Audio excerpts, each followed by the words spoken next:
अजीत पवार को पत्र लिखने का क्या नतीजा निकला? जीरो। जुलाई 2024 में नवाब मलिक आधिकारिक रूप से अजीत पवार की एनसीपी में शामिल हो जाते हैं। देश के साथ धोखा देने का आरोप लगाने के बाद भी बीजेपी अजीत पवार के साथ गठबंधन में रहती है और कुछ भी नहीं करती है। सब कुछ एक ड्रामा की तरह रचा गया लगता है। धीरे धीरे नवाब मलिक को लाओ, पहले ट्रेजरी बेंच पर बिठाओ, फिर पार्टी में लाओ, फिर लास्ट मिनट में उम्मीदवार बना दो। हम जैसे पत्र लिखते थे वैसे प्रचार नहीं करने का दो चार बयान भी दे देंगे।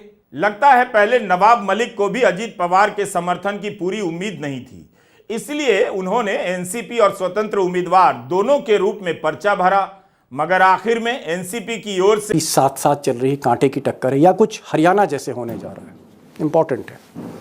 दो खास मेहमान हैं। सुधीर सूर्यवंशी साहब से मैंने कहा कि भाई भले ही आज दिवाली है लेकिन आप आइए ज़रूर, आप आइए ज़रूर। आप तो वो सहमत हैं और वो आज लाइव जुड़ रहे हैं मुंबई से लाइव जुड़ेंगे।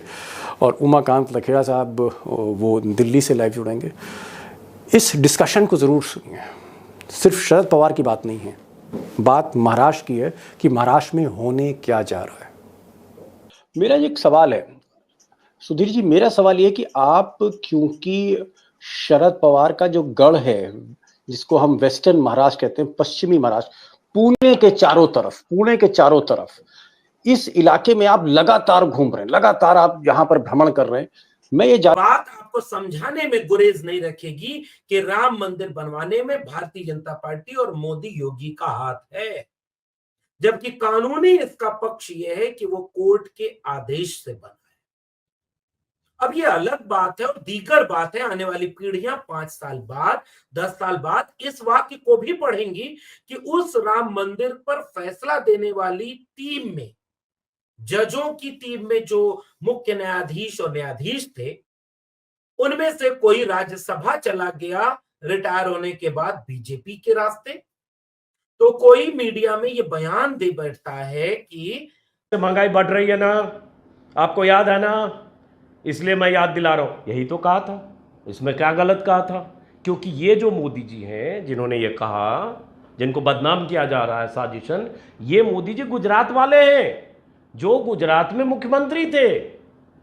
अब आप कंफ्यूज करते हैं, इन्हीं को आप मान लेते हैं कि यही देश में प्रधानमंत्री। ऐसा नहीं है। देश में प्रधानमंत्री कौन है? एक बार देश के प्रधानमंत्री की तस्वीर दिखाई जाए जो लाल किले से झंडा फहराते हैं। 7 बार झंडा फहरा चुके हैं, देश विदेश में उनका डंका बज रहा है, विश्व गुरु हैं, उनके नाम से सारे मुल्क कांपते हैं। अमेरिका से लेकर इंग्लैंड तक सब जगह उनकी तूती बोल रही है, ढोल नगाड़े बज रहे हैं। अभी विदेश गए थे, जर्मनी गए थे। जी हाँ दोस्तों, आपका स्वागत करते हैं आपके अपने चैनल गोदी मीडिया में। तो इजराइल क्या चाहता है दोस्तों? इजराइल ने कर क्या दिया? 3-4 खबरें हैं जिन्हें कवर करेंगे। इजराइल ने किया क्या है दोस्तों? बच्चों की मार काट मचा रही है। आज 50 से ज़्यादा बच्चे मारे गए हैं। इजराइल ने ये क्या किया दोस्तों? एक गरीब बच्चों के साथ क्या इजराइल चाहता है दोस्तों? इजराइल की फ़ौज चाहती क्या दोस्तों? क्या इजराइलियों को जीने, इजराइल की फ़ौज चाह कह रही है दोस्तों, क्या फ़िलिस्तीन के बच्चों को जीने का अधिकार नहीं है? मैं एक बात आपसे पूछना चाहता हूँ दोस्तों, सिर्फ एक बात, कि बच्चे सभी के एक जैसे होते हैं। अगर भारत और पाकिस्तान की लड़ाई हो जाती है तो कि भारत की फ़ौज छोटे छोटे बच्चों का कत्ल करना शुरू कर दी, ये कहाँ तक जायज़ होगा दोस्तों?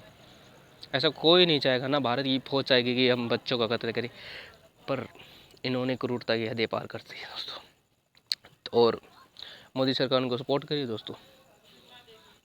युद्ध रोकने की कोई बात नहीं कर रहा दोस्तों, पूरा वर्ल्ड चुप है क्योंकि इजराइल के साथ अमेरिका खड़ा है।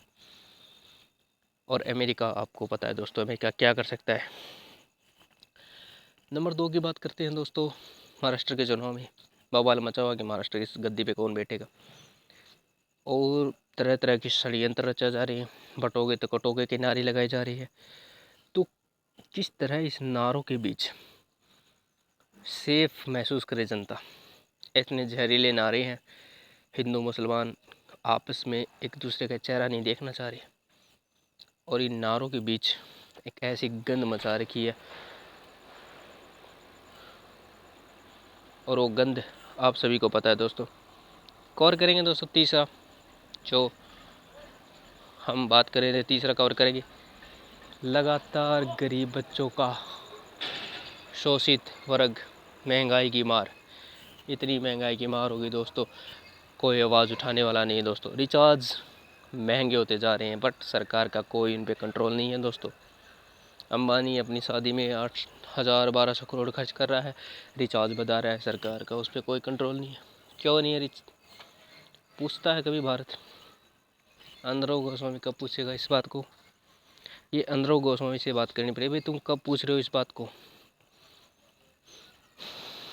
इतनी महंगाई हो गई दोस्तों, ऊपर से बेरोजगारी, ऊपर से हरियाणा में देख लो सरकार बनती एक जो सेट अड़ाया हुआ है दोस्तों युवा बच्चों के रोजगार के लिए।